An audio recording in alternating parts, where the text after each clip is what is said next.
Let's announce the start of the conference by inviting here Mr. Jeremy Harmer. Jeremy Harmer is a writer of methodology, course books, resource books, and graded readers.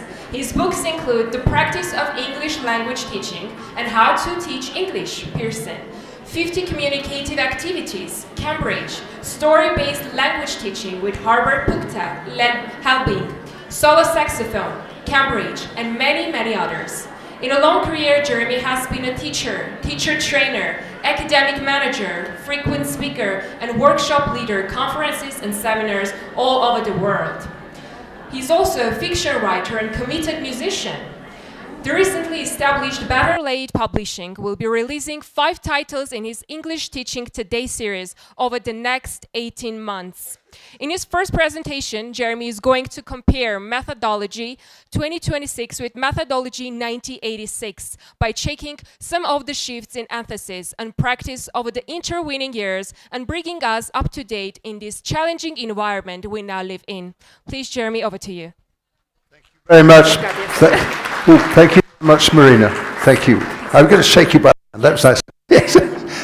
Hello. As Ade said earlier, it was nearly 2 years ago that I think I stood in this very same space. And I had such a good time that when you suggested we should come again, I should come again, I said yes straight away.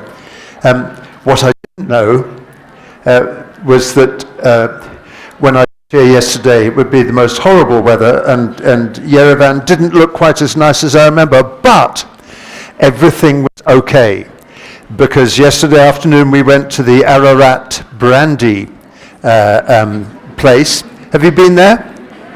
Yeah.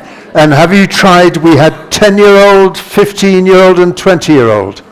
And do you know what? By the time we'd finished that, I felt really cheerful, very happy. I have no explanation. I think we were just as a matter of interest, if you've done that tour, have you done that tour? Have you been to the Ararat Brandy Factory? Some of you, yes, some of you know. Well, I recommend you go. We found it considerably fascinating, I think. Later on, if you're interested, we can discuss the difference between 10 years and 15 years and 20 years, and I'm looking forward to trying it again soon. But that's not why I'm here, although I enjoyed it, and many thanks. Why I'm here is because you can probably tell there are quite a lot of things that make me different from you. From most of you, it's mostly, or it's gender, obviously. I'm British. It's not my fault, but I am British, and many of you are not. And the other difference, of course, between me and you can tell this just by looking at me, is 2 years older than you. To give you an idea, I thought I'd change the title of my talk a little bit, but only by a little bit. Don't panic. Only by a little bit. I thought we might go back not to 1986, but to 1976, which is before most of you were born. But this is me in 1976. There I am. I had a lot more hair. That's a language school in a place called Bournemouth in the south of England. And small classes. The girl at the back who's reading something, she's, I think she was German. Then you've got an Italian, no, Swiss with the red sweater, Italian man. I can't remember where anyway, we were in a little class called, in this place called Eurocenter in Bournemouth. And I'd only been teaching for quite a short time. I loved it. There's something about being a young teacher, excited, as you said, I think, getting some things terribly wrong, and just occasionally getting things right. And the thrill of that was absolutely fantastic. Also, it was quite nice being more or less the same age as most of my students.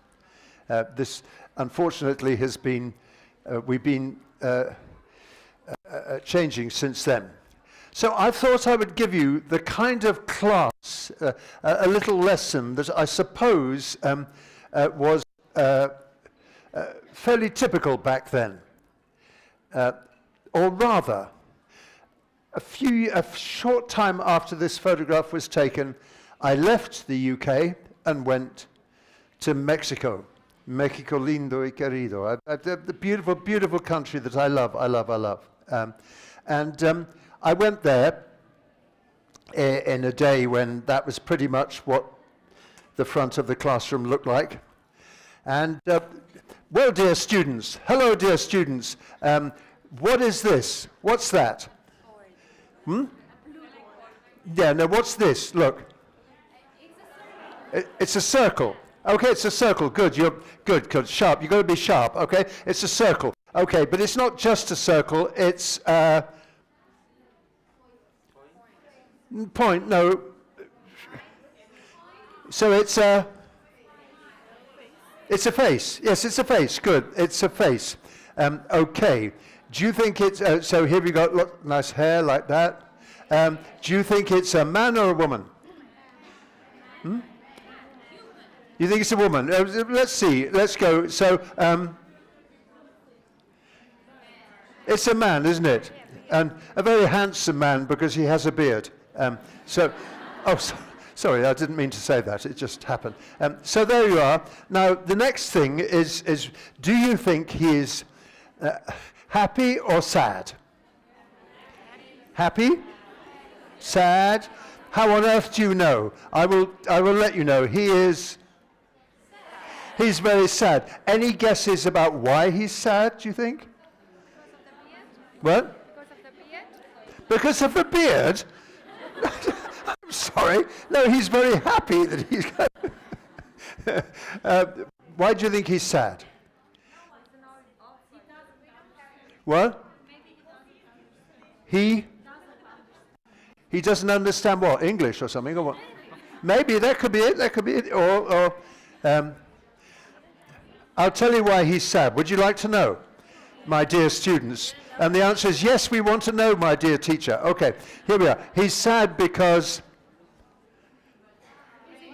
he's in jail.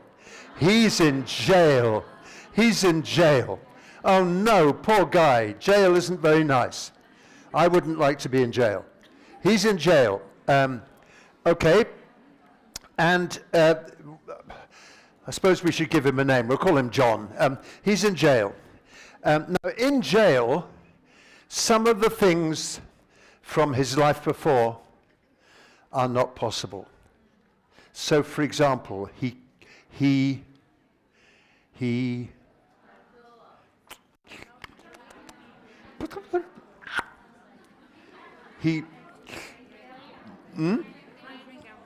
can't drink champagne. He can't drink champagne. Now listen, my dear students. He can't drink champagne. Can't. Listen. Can't. Cannot. Can't. Everyone say can't. Oh, come on, wake up. Can't. More. That's more like it. He can't drink champagne, everybody. He can't drink champagne. That's right, we're waking up again. He can't drink champagne. Thank you very much. Yes, please, tell me. He can't drink champagne. Thank you very much, yes. He can't drink champagne. Perfect pronunciation, yes. Yes, please. He can't drink champagne. Yes? He can't drink champagne. Okay. He can't drink champagne. Okay, poor John. He can't drink champagne. Okay, let's try something more difficult. Well, no, okay, so...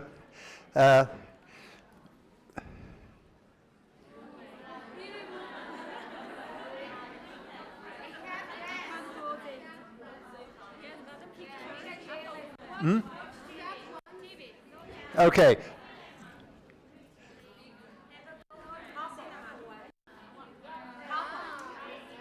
He can't. Okay, let's try.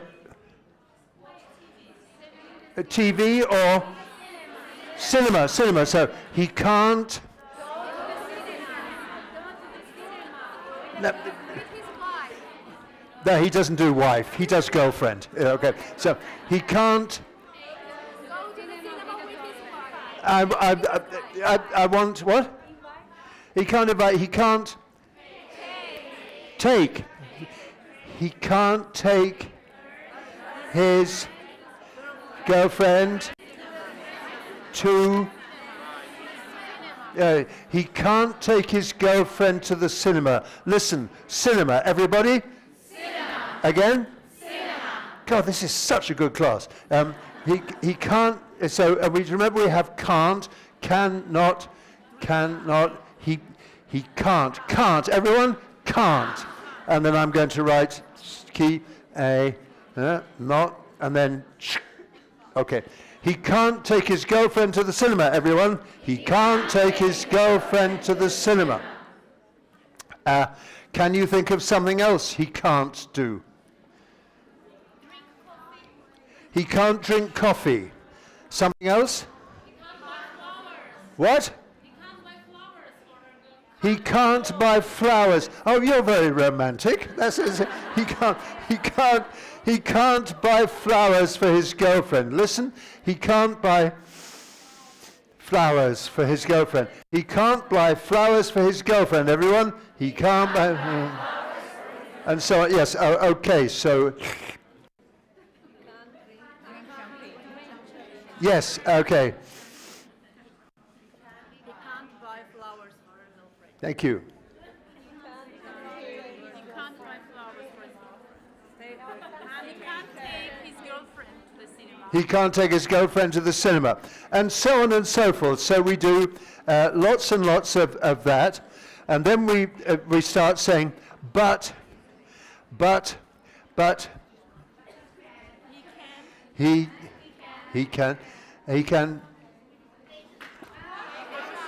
he can take a shower once a month. Once a month. Okay, listen, students, listen. He can have a shower once a month. Now listen, can, but he can have a shower. He can have a shower. So it goes can. He can have a shower once a month. Everyone? Okay, enough of this. You're familiar with this. Well, maybe you aren't. So then what I'm going to say now, and this is the really exciting part of my lesson, what I'm going to say now is, now tell me about some of the things that you, my dear students, can and can't do in your life, in your school, in your job, in your country. Tell me, laws and things. So would you tell me something you can't do? I can teach children You their lessons for them. you can't teach children if they're little. Yeah, because they're just, okay. What? Someone, I heard a voice. More. I can't drive a car.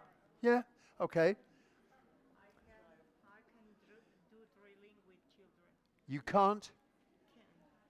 You can do drilling with children. Do. Yeah, okay. Drilling work. Drilling work. Yeah, okay. Some things you can and can't do. Anybody else? I can't hurt my students. You can't? I can't hurt my students even though sometimes I want to. Yeah, okay. Yes, anything else? I can't leave my country. What? I can't leave my country. You can't leave your country, what, because of your heart? Oh, I love that. Now look, that's the real question I have for you is, that was a lesson I taught, and I taught it quite a few times, in 1976, 77, 78, 79, that kind of thing. It was a very typical kind of lesson of its type. And the real question is, would you still teach it today? And if you would, why? And if you wouldn't, why not? So, because as you may have noticed, well, most of you haven't because you haven't lived it, but the world has changed quite a lot since 1976. Or has it? Well, Trump. Anyway, and sorry, I didn't say that. But so, would you still teach a lesson like that? If so, why? If not, why not? Just talk to the person next to you. Just see. Would you still teach a lesson like that? What's good about it? What's wrong with it? Just talk to each other. Talk to each other.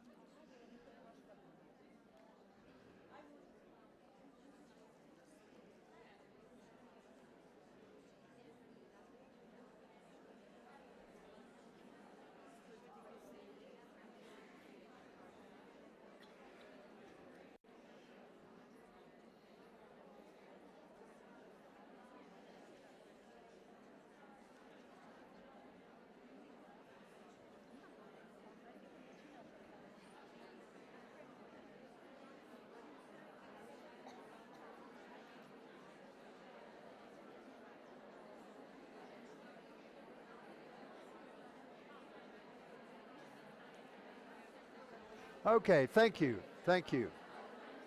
Thank you. Thank you.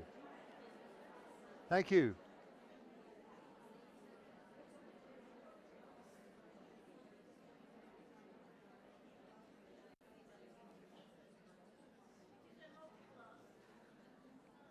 There's always one. Before I go on, I should say to anyone who's watching the live stream, I apologize. I should have said hello to you. Welcome. I'm really pleased you're here. I'm sorry you're not here in this place, though I'm afraid we've run out of chairs, so maybe you're better off at home drinking your Ararat brandy. Oh no, obviously you're not drinking that, but anyway, there we are. So a few years after this lesson, by the way, I will listen to your opinions a bit later. I just wanted us to get into the mood, because what we're talking about today is what has changed and what hasn't changed. How do we feel about how we used to teach English? I'll start again. How do we feel about how people used to teach English? And do we still feel the same today? The question is, what has changed? And what are the challenges we face? And there's one which is coming up, of course, in a minute, which we are bound to discuss. So, a few years after 1976, I wrote a book. And there it is. And this book was published in 1983. It's called The Practice of English Language Teaching. And since then, I've done 5 editions of this book. But this was the first one. And I thought you might be interested to know. By the way, let me explain. What is this book? It is an attempt to summarize what people do. Not what I do, but what people do around the world in language teaching. And now if you look at I'm going to show you the contents page of this first version of this book. Here it is. Here are the chapter headings. Can you read? Is that big enough? Yeah. Why do people learn English?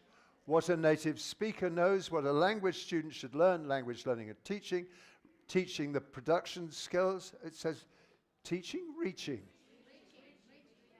Do you know, in about 40 years, I've never seen that before. It's a mistake. Oh my God. Introducing new language, practice receptive skills, classroom management, planning, blah, blah, blah. You can read all that. How do you feel about those topics? Are they the right topics? If you had a list of chapters like that in your university course today, without a misprint, I can't believe there's a misprint in that. I have read that. I've read it so many times. Do you know? Have you ever seen this about? I don't know if you've ever written anything or it's ever been published. Quite extraordinary. You become blind. If you see something a few times and you don't notice it's a mistake, you stop noticing the mistake. So I'm completely shocked by that. Anyway, give me some opinions. Are these the topics you would want to learn about today if you were starting again? Is there anything here? I think that some of them are still relevant. For example? Yeah. For example, why do people learn English? She says some of them are still relevant. For example, why do people learn English? Okay. What about the rest of them? Are they still relevant? All of them, yes. All of them are. Any that you feel uncomfortable with? I think there's one particular topic that makes me feel slightly uncomfortable in today's world, and that is chapter 2. What's wrong with chapter 2?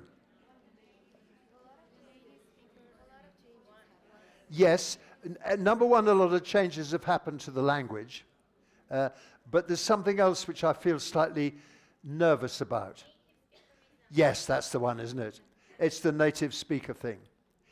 Everyone in this room, certainly all the people I've talked to, speak really good English.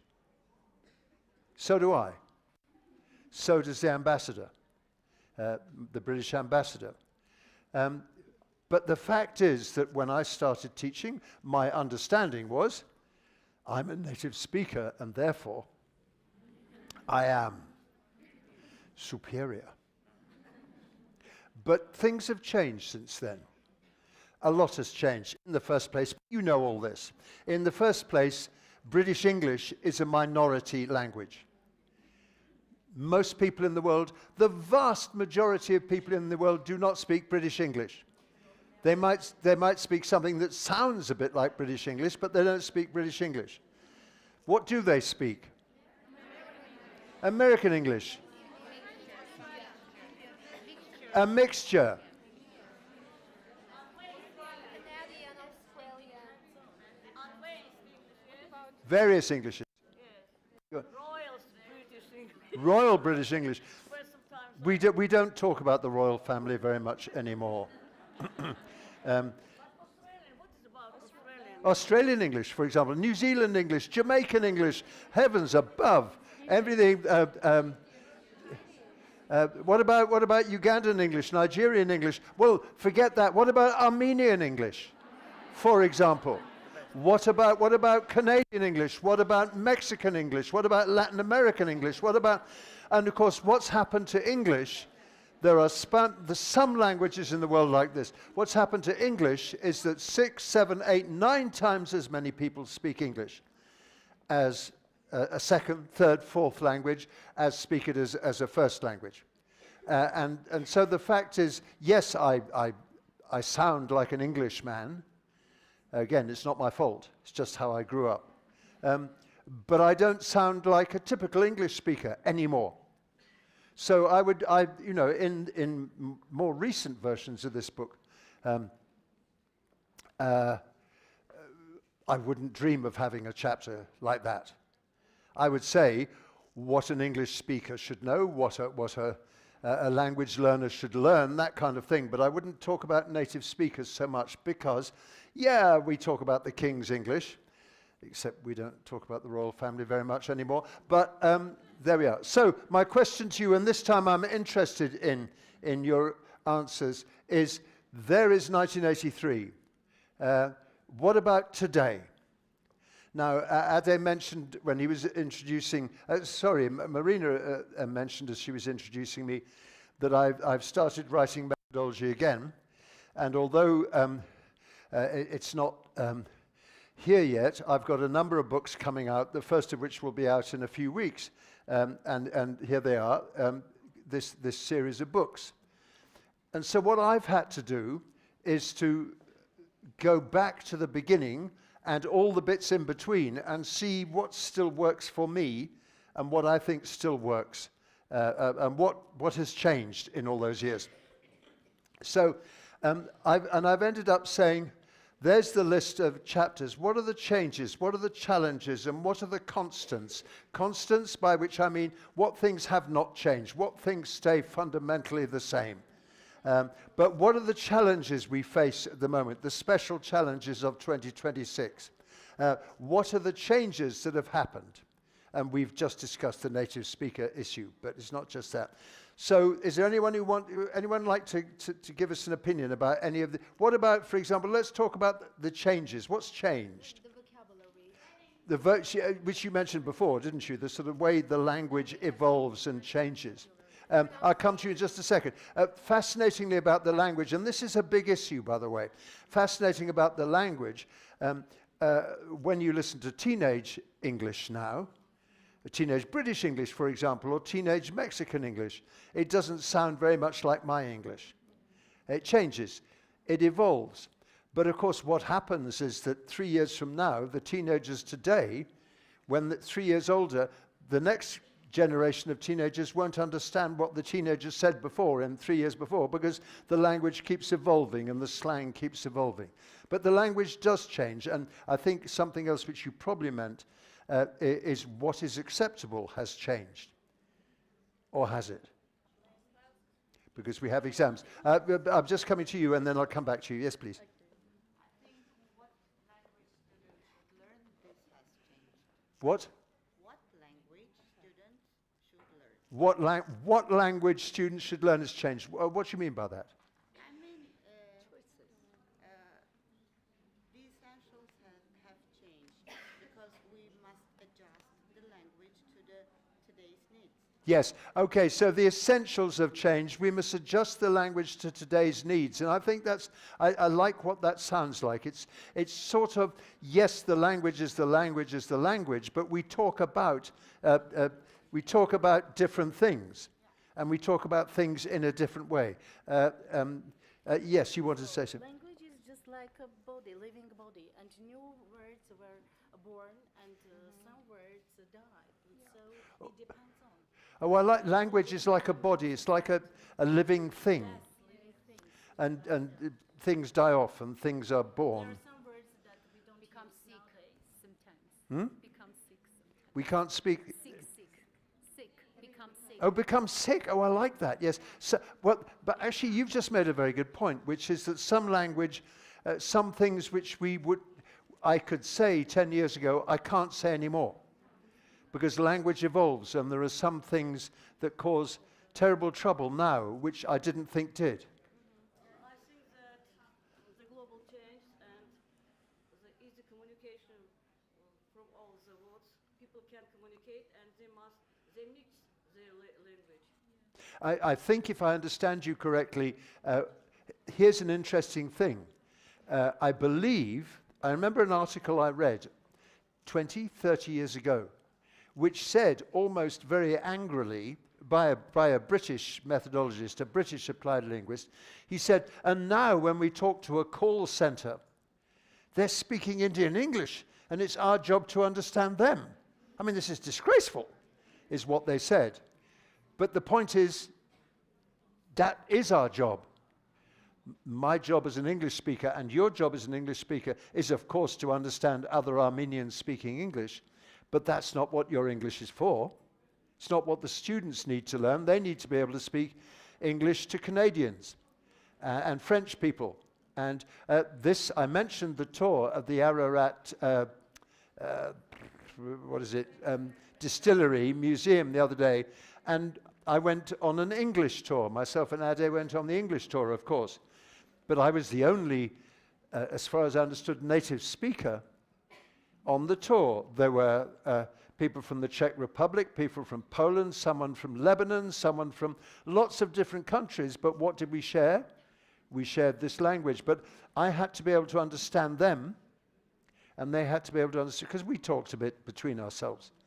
And our guide, a wonderful woman from Yerevan, who was our guide, it was my job to understand her, not the other way around.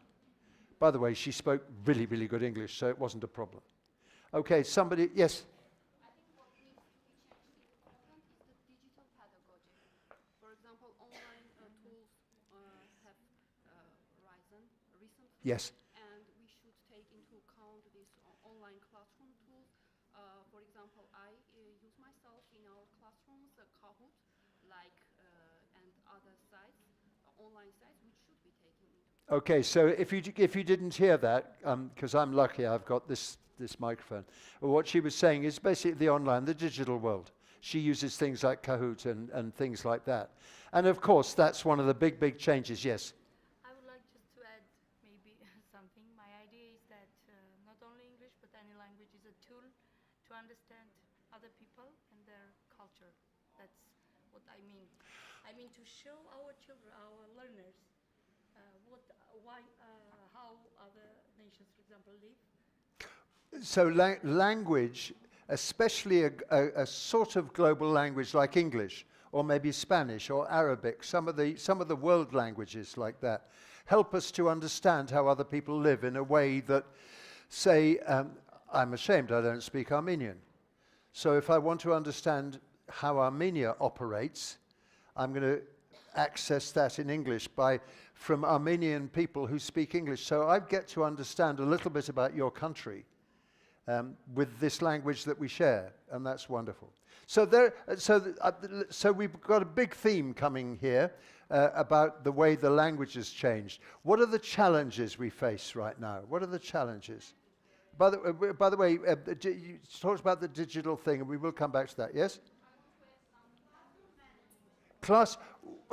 Someone mentioned, why is classroom management a challenge? Big voice, please.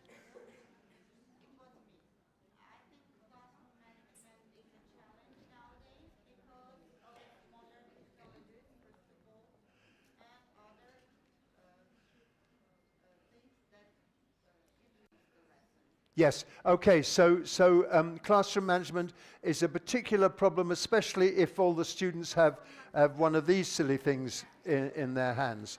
One of these. Of course, there are countries in the world like Australia, and my country is thinking of it at the moment. I don't know what's the situation in Armenia, where they want to stop children having access to these, and especially in school. Though that is controversial in its own way, because many campaigners say just saying kids under 16 should not have phones is a way of kind of making the situation too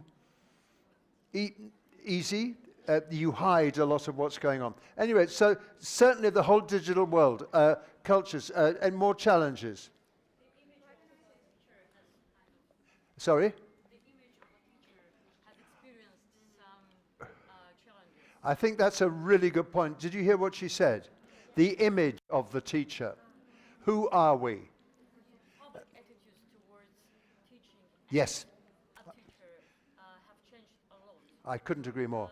Before, a teacher has been perceived as an educator. Nowadays, we seem to be viewed as service providers. If you couldn't hear that over that side of the room, I think something really fundamental has been said here.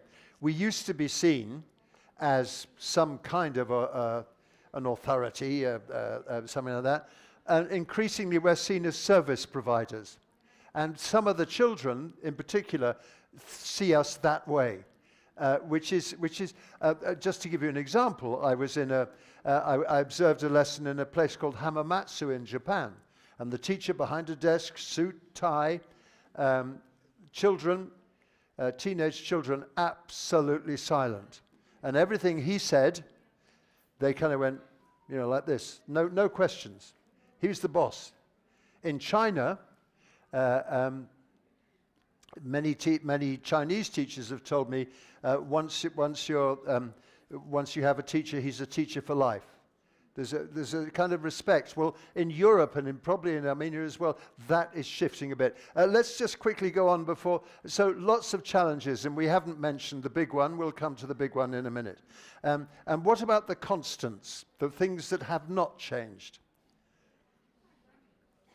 Maybe students' attention, grabbing students' attention. Yes, we keep thinking of that. She's talking about grabbing students' attention. And people talk about that as if that is a current and new issue. It was never easy. We talk, for example, about the attention deficit. Because if you spend all your time on TikTok, well, I'm about 100 years too old for TikTok, obviously, but if you spend your time on TikTok, short bites, what's happening to journalism? Well, people don't read long-form articles anymore. They want their information in little tiny-sized bites. So there's a tremendous worry about keeping students' attention. Let me tell you, 1976, what did we worry about? Keeping students' attention. Nothing's changed there. Anything else?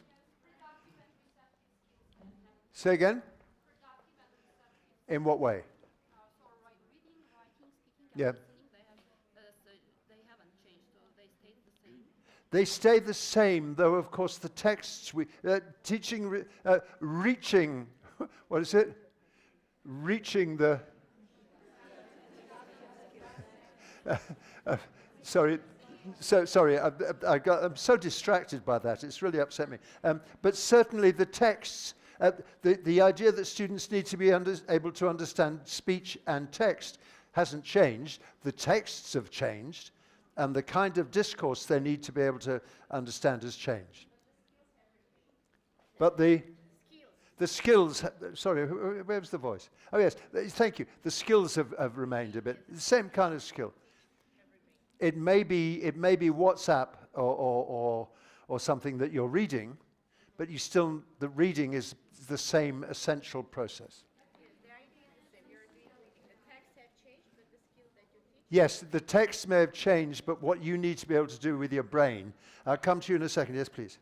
I think before we move on to thinking about the classroom problems that we're facing with the students, is also to understand what changes or no changes we see in teachers. So for example, in Armenia, I have noticed that there are still a quite number of teachers who teach English for the students to learn about the language, but the purpose should be to teach English for people to be able to use it to communicate. I'm going to, because you won't have heard that, but I think that's a really interesting thing also. I'm going to move on in a minute because this is a big group for a discussion. But she was saying that the sort of the tension between teaching about the language and teaching the language for something. And I think that's always been there. If you teach about the language, it's all about the grammar and the structure and all this kind of thing. But what do we need it for? What does the average Armenian kid need it for? It's to communicate, to be with other people. Now look, when I was writing these new books, I've been developing these new books, I wanted to find out what some of my colleagues thought. So I went on LinkedIn. Are you on LinkedIn? Anyone here on LinkedIn?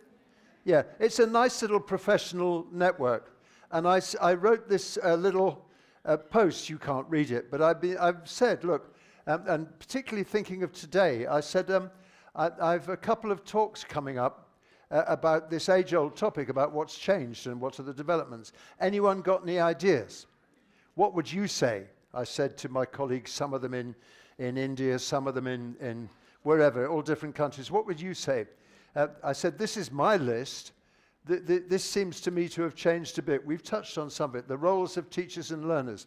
A really big one which a lot of people are talking about, but I'm not sure how much it affects the ministry or exam boards, is the difference between a predetermined syllabus versus emergent language. Are you familiar with this discussion? Okay, it goes like this. A typical way of teaching is you say, here is the syllabus. Day one, it's the present continuous. Week one, it's the present continuous. Week two, it's going to. Week three, the past tense, that kind of thing. And that's how you teach. And everything is pre-programmed like that. It's in your materials, it's in your book. But another way of looking at it is to say, actually, we don't, we see what language emerges, what students need, and we respond to that. In other words, just because today is Saturday, we don't have to teach going to, even though it's on the list for Saturday. On the contrary, we see what students want to say, what emerges, what they're trying to say, and we respond to that. And that's a big issue amongst the talking teacher class, if you see what I mean. Whether it has classroom application is a different matter. Creativity versus conformity, which is, I think, has a relationship to what you were talking about, I think. These were my, a classic one, attitudes to exams. A classic one is the need for authenticity. So in 1976, as you saw, a classic way of teaching was to invent a little story about a man who's in prison and he can't drink champagne. Ha ha ha, sweet, lovely, maybe. But I think there's a much, and again, this comes back to what you're talking about, a much greater need for authenticity. Language is for authentic communication, not not so much for made-up stories. So we'll come back to that in a minute. There's been a lot of talk about the role of the first language now. What kind of feedback should we give? And there's a big one: critical thinking, life skills. You had Chris Graham here last year, I believe. Were you here last year for this event? If you were, do you remember Chris Graham? He talked a lot about sustainability, life skills, that kind of thing. So I said to the people there, and then of course you've got Duolingo, and down at the bottom, AI. We'll talk, okay, these are the replies that I got, said, the responses I got, here were some of the big ones. The first was the relationship between content and language. Is the language a thing to learn for itself, or is it the content that should drive the language learning? We've had the whole CLIL movement. CLIL, yes? Yes, of course, content and language integrated learning. The idea put out by some people that what should drive language teaching is not the syllabus, going to the past simple, the present continuous, but what you want to talk about. Let's say that today is the day we talk about, with our children, we talk about butterflies and how butterflies happen. That should drive the language learning lesson, even if the language comes out of sequence. That's what we should do. So that was one thing. There's a lot of talk about language and justice. And that comes back to something I said about 20 minutes ago, to do with native speakerism and all that kind of thing. There's a whole feeling that English teaching has been a very colonial enterprise, and the roles of teachers and learners have a kind of colonial feel about them. There's a lot of feeling, which I hope is not true in Armenia, that teachers aren't very well treated, and they need to have more justice.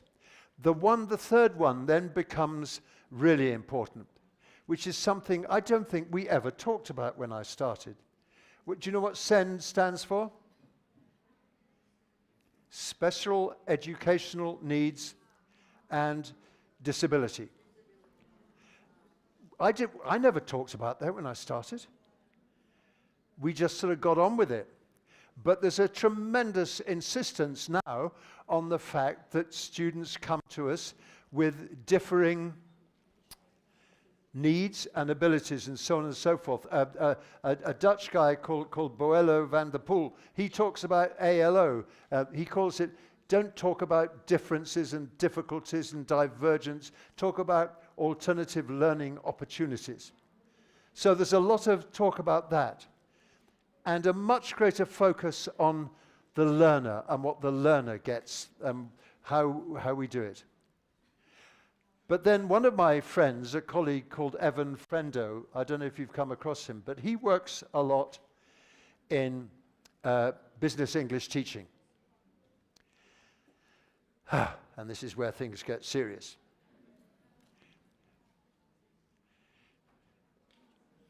Because he says that reports coming through in business English teaching is that classes can often be teacher-free. Because in a business English context, the company says, you guys need to learn how to do this. Hello, Gemini. Hello, ChatGPT. Hello, Copilot. Teach us. Hello? Yeah, DeepSeek. Hello, hello. Oh, we'll use Duolingo or something like that. And that, in the end, it seems to me, is something that was undreamed of. Every time we've had a technological innovation in my professional career, which, as you know now, has been going on for decades, everyone has had a panic. Oh my God, we're finished, we're finished. Computers. There was a famous thing somebody said, if a teacher can be replaced by a computer, they should be. It was a famous thing.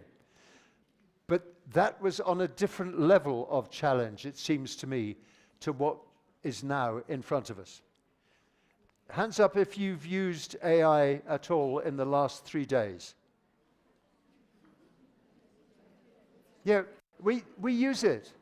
It's unbelievably useful. there was something I was trying to do last night, and I just couldn't work out. I said, how do I do this? And it said, is that what you wanted? And I said, yes.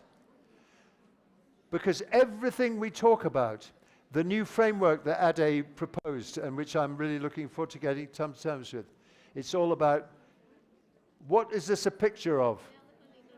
The elephant in the room. The elephant in the room. You know that expression, don't you? Yeah. We don't, I mean, we do talk about it, but then we ignore it. We say, no, it's the same as it was in 1983. But no, it isn't. And no, it isn't. AI. AI. Are you an apocalyptimist? Have you ever heard this word before? Apocalyptimist. Okay, of course, apocalyptimist, when you think of AI, do you think it's the apocalypse? Apocalypse? Or are you hugely optimistic and excited? I didn't come up with this term. It came up in a documentary that was premiered at the American Sundance Festival in January this year. The festival that Robert Redford started, may he rest in peace. Lovely man. And this is the title of the documentary. It's called The AI Doc, or How I Became an Apocalyptimist. So I thought I'd just find out the feeling in this room and find out. Are you an apocalypse or are you an optimist? Are you number 1 or number 5? Just choose a number silently. Just choose a number. And now tell your neighbor. Have you chosen the same number? Just tell your neighbor. Which number did you choose? Why? Why?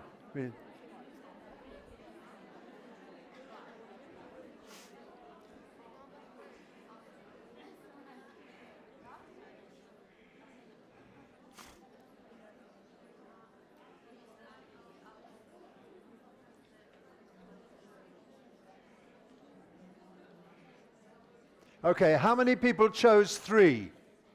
Yeah, that's just because it's easy. How many people chose 4 or 5? Okay. What about 1? Anyone choose 1? Yeah, we got a bit of a 1. So, look. Let's have a quick, I know you've talked about this before. I know that 2 years ago, Nick Peachy was here talking about AI in the early days of AI. But let's have a little think. What can AI do? What AI can do? This is a stressed can, not the can. What AI can do. What can it do for us as teachers? Emotional feeling. It can do that. Okay. What? It can give help and advice. Yes, shout it out. Sorry? It can clarify details. Also, AI can assist us as teachers, but AI can never replace teachers. Well, we'll come on to that in a minute. But it can clarify, it can help. What else can it do? It can save time for us. What else can it do? But the question, do you trust AI or not? But do you trust AI with that? You can order your thoughts. This is the list I came up with.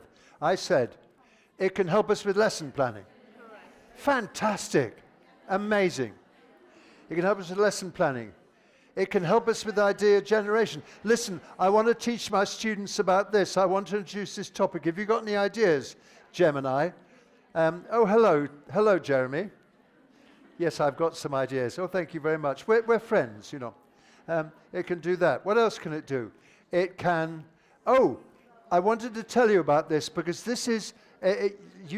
someone said it can never replace... Who said that?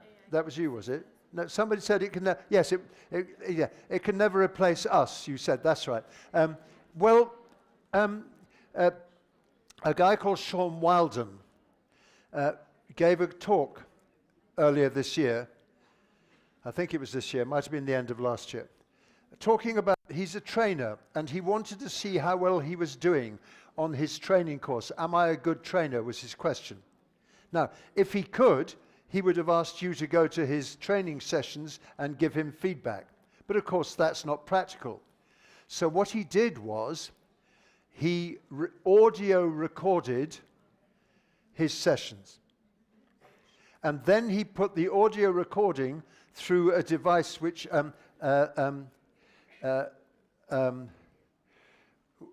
which then translated into text. And then he said, AI, how do you think I did?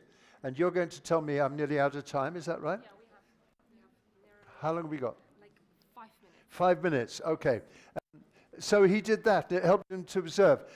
It can help us to write texts. It can help us to rough tune text, to simplify text. It can help us with our marking. What can it do for students? Well, they can search language. How do you do this? How do you say that? It can give you idea generation, just like us. Correction. It can, if a student puts their work into AI, says, "Have I got it right?" It can improve your texts. It can get the level right. Give you practice exercise, and of course, it can be a home tutor. All of these things are possible, but what AI can't do. Support, smile, mimics, smile, give a hug. Ladies and gentlemen, I'm going to, for about 8 minutes. Ladies and gentlemen, when I say crick, you say crack, okay? When I say crick, you say crack. Crick! Crick! Crick! Once upon a time, in Spain, there was a little bull, and his name was Ferdinand. All the other little bulls he lived with used to like running around and butting their heads together and fighting and charging each other. But not Ferdinand. He liked to sit quietly in the meadow, just smelling the flowers. Crick! Crick! He had a favorite spot under a cork tree, and he would sit there all day just smelling the flowers. Sometimes his mother, who was a cow, would worry about him. She would say, "Why don't you go and play with all the other little bulls and make friends?" But Ferdinand would say, "I like it better here where I can just sit under my favorite cork tree and smell the flowers." And because his mother was very understanding, even though she was a cow, she let him do what he wanted. We'll get there. Hold on. Go. This is all for the great talk I didn't give. There is Ferdinand sitting under his cork tree. Now look, everything we've been saying about students, about learner focus, about content, about our attitude, here is more or less what I just told you. You can read that, especially if you read up there. It's very difficult. Oh no, you can read that one, can't you? What could you do with that text? It's fairly simple. I'll give you 3 things, and then there's one thing we're going to do, and then I'll finish. Marina's looking at me very worried because I'm kind of scared of her now. Okay, here are 2 or 3 things you can do with this. I can say to my students, how many examples of sentences with the expression, with the word would in them can you find?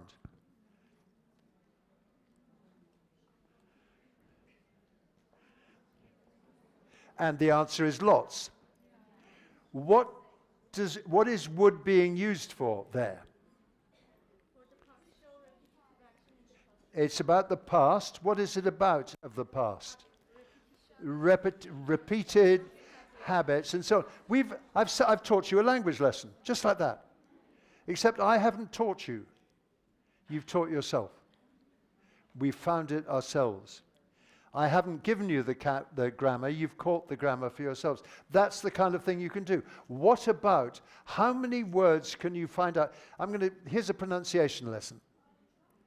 Except I'm not going to speak and you're not going to speak, except in your heads. How many words can you find in the text with the sound like sun? How many words can you find with the sound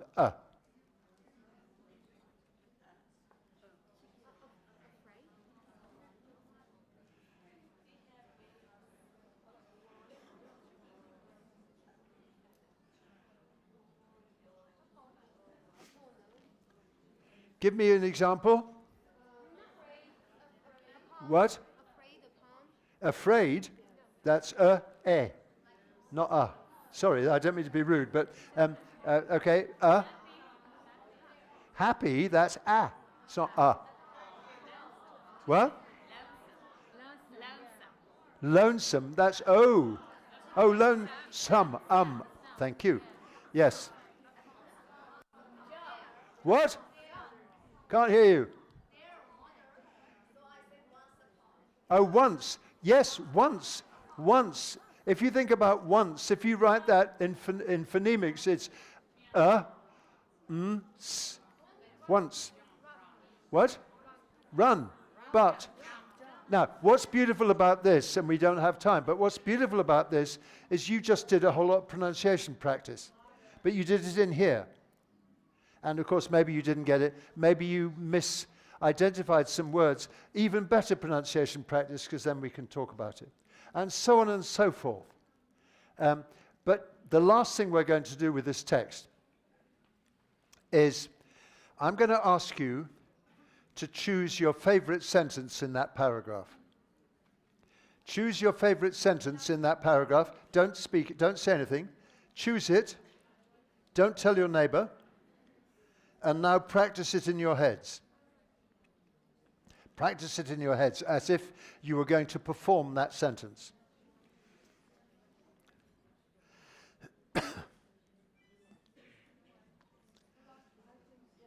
Okay, now I'd like you to practice it sort of half aloud. Just say it, but not loudly. Just say it. Everyone, just say your sentence. Just say it. Go on, say it, say it.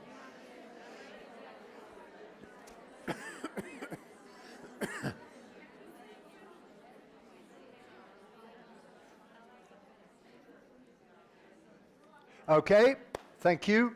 And now I want somebody to stand up and read their favorite sentence. Who's going to stand up and do that? Somebody. Yes, please.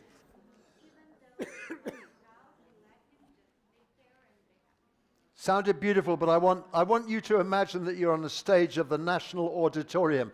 Give it some more. No, I don't want that. I want you to be super teacher actor on the stage of the auditorium.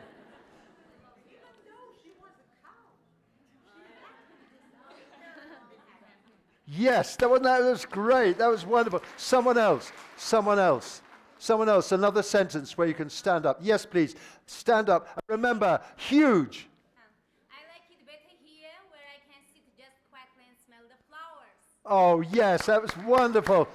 What great actors you have in Armenia. One last one. Come on, somebody. There is no escape. We cannot finish this talk until someone else stands up. Yes, please. Thank you. Up you get. And Once upon